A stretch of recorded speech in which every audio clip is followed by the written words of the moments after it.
Welcome to another video. Today we're talking about the Technics SL-J2. When we first bought it, Dad's like, oh, this thing looks expensive. Yeah, it is a different type of turntable. Would you say that this looks like a CD player or a record player? It looks almost like a CD player. It's got all these buttons on it, and whereas a regular record player looks like this. I expect a regular record player to have, you know, counterweights and adjustments and all that kind of stuff. Oh my goodness. This record player was made in 1984.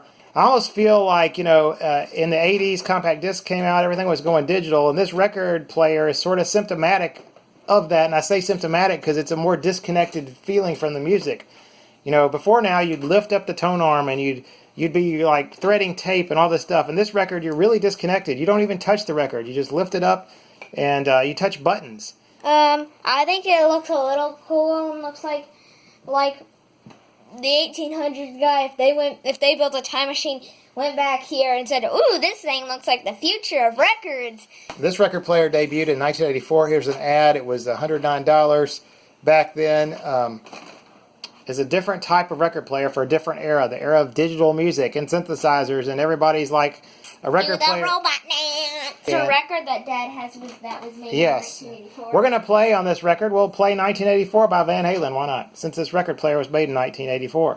Press the button. Now the plays are kind of different. You can press. Oh, is that started? Yeah. You can also select tracks with this, and you got a track number. You can punch that a couple times. It'll go to track 2 or whatever you want to do. So you're going to go to track 2. Oh, caught it in the middle. It's kind of, I guess, looks for the spots on the record and does what it does. There you go.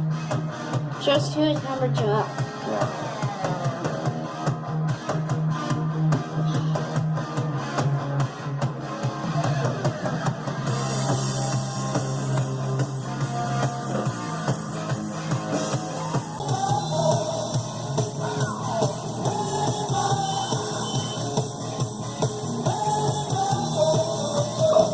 This is a linear tracking turntable, which means the needle goes straight across on this little tray, versus the normal turntable have an arm that swings out.